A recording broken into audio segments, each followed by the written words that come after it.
मित्रांनो आता नाशिक इथून 40 किलोमीटर राहिलंय. एक टी ब्रेक घेतला आपण. समोर आपली गाडी गिल्दा धाबा आहे. मागच्या वेळेस आपण इथं आतमध्ये बसून जेवण केलं होतं. चला निघू का? केव्हा चालू आहे? झालं जेवण झालं, सगळं झालं, आता निघतो. अरे म्हणजे तुम्ही एकदम आम्हाला बिगर सांग. मी बोललो त्यांना काउंटरवर. हा, आज खीर पण खाल्ली. चला मित्रांनो, काल आपण ओमकालेश्वरचे सुंदर असे दर्शन करून 4 तास लाईनीत उभं राहून जवळपास 8 वाजता आपण तिथून निघालो होतो. पुढचा ब्लॉग बनवला नाही कारण की मला रात्रीतून पोचायचं होतं वरणगाव. तर या नवीन ब्लॉगला सुरुवात करतोय. म्हणजे ओमकालेश्वरून आपण रात्री 8 वाजता निघालो, 12 वाजता वरणगावमध्ये पोचलो आणि आता सकाळचे वाजले 11. तर आपण इथून निघालोय नाशिककडे. जवळपास इथून नाशिक 300 किलोमीटर आहे. समोर आपली बाईक एकदम रेडी आहे. इथं शीतल रेडी आहे. शीतलची मम्मी, त्यांची काकू, या सगळेजण, पूनम मॅडम आणि तिकडे आमचे पप्पू शेठ. तर आता इथून निघूया, भेटूया तुम्हाला रस्त्यामध्ये. मित्रांनो, आता आपण वरणगावहून शीतलच्या घरून निघालो होतो. मगाशी तिथं आपण ब्लॉग स्टार्ट केला होता. आता वरणगावच्या बाहेर पडून हायवेला लागलोय नुकतंच. आता इथून नाशिक 300 किलोमीटर आपल्याला जायचं आहे. आता जवळपास 11:15 11:30 वाजता आहेत. 11:30 वाजता आता. तर आता बघूया आपल्याला किती वेळ लागतो. मध्ये मध्ये शक्य झाली तर मोठं ब्लॉगिंग पण करू. चला भेटूया आता थोडं पुढे.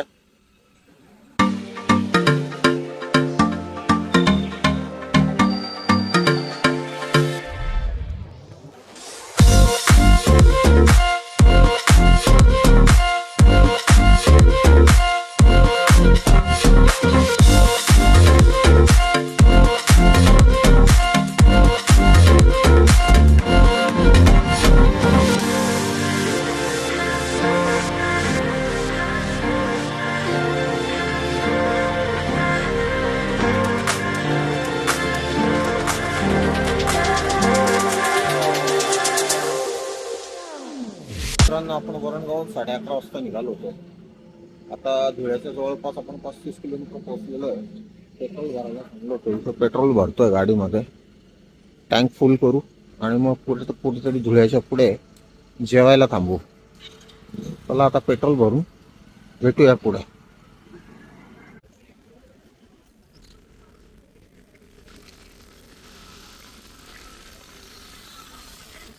पण आता बायपास करून बाहेरून निघतोय. नवीन रस्ता झालेला आहे. धुळे शहर पूर्णपणे माझ्या राईट साईडला आहे आणि बरंच पुढे येते अजून. आणि आपल्याला हा सुरत हायवे आणि आपल्याला इथून जायचंय आता ब्रिजच्या खालून लेफ्टला. आता एक ब्रिज येईल, त्याच्या खालून आपल्याला लेफ्टने जायचंय. त्या मानाने आपण चांगलं आलो. एक 2 तासामध्ये वरणगावहून धुळ्याला आलेलो आपण.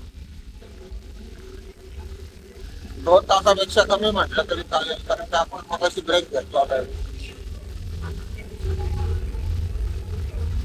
आता इथं बोर्ड आलेला आहे आपल्याला. इथं आपले कुठे महाराष्ट्र जात आहे. पुढे हा जो रस्ता नवापूर दाखवतोय नाशिक 158 तिथून आपल्याला खाली उतरायचंय. नाशिक 158. चला भेटू आता गिल्दा धाबा. आता आपण धुळ्याच्या बाहेर पडतोय. पुढे लळिंगचा घाट आहे. धुळ्या संपल्या एक छोटासा घाट सेक्शन आहे आणि तिकडे जाताना तर काहीसा आपला असा व्ह्यू बघायला मिळतो. हा एक कुठला तरी फोर्ट आहे. त्या फोर्टचं नाव मला माहित नाही. तुम्हाला जर माहित असेल तर कमेंट बॉक्स मध्ये नक्की कळवा. लळिंगच्या घाटाजवळचा हा फोर्ट, याला काय म्हणतात, काय नावाने ओळखला जातो हा फोर्ट? चला मित्रांनो, भेटूया आता गिलच्या धाब्यावर.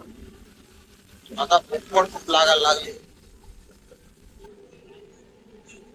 धुळ्याच्या पुढे, झोडग्याच्या पुढे आपण गिल धाब्याला आलेलो आहे आणि आता इथं मस्तपैकी जेवण करू. आणि मग पुढचा प्रवास करू. गिल्दा धाबा आहे. मागच्या वेळेस आपण इथं आतमध्ये बसून जेवण केलं होतं. एक नंबर क्वालिटी आहे जेवणाची यांची. खूप जुनं हॉटेल आहे या हायवेला. गाडीने जबरदस्त परफॉर्म केलेलं आहे. चला मग आता जेवणाची ऑर्डर देऊ. मित्रांनो, आपल्या इथे जेवण लागलंय.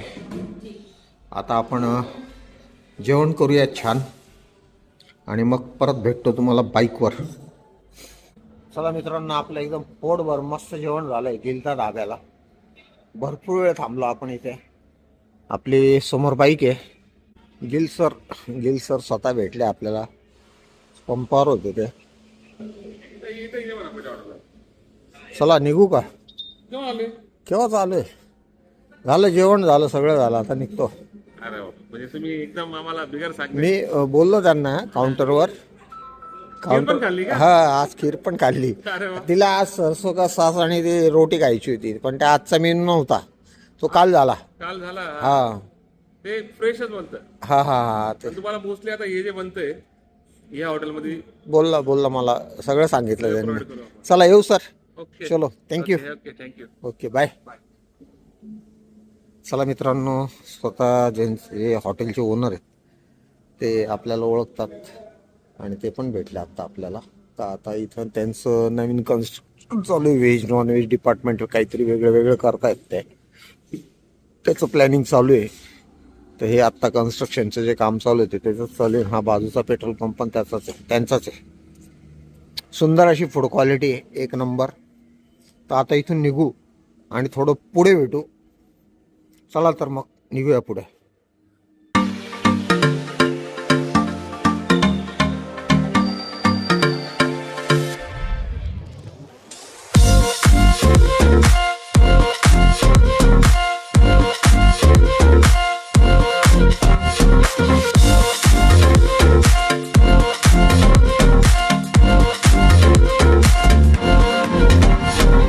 मित्रांनो, आता नाशिक इथून 40 किलोमीटर राहिलंय. एक टी ब्रेक घेतला आपण. समोर आपली गाडी.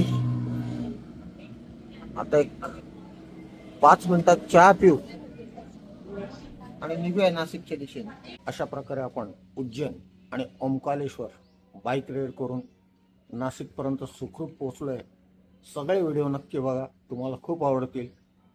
चॅनलवर जर नवीन असाल तर सबस्क्राईब करा, लाईक करा, कमेंट करा आणि जास्तीत जास्त लोकांपर्यंत शेअर करा. Thanks for watching. बाय.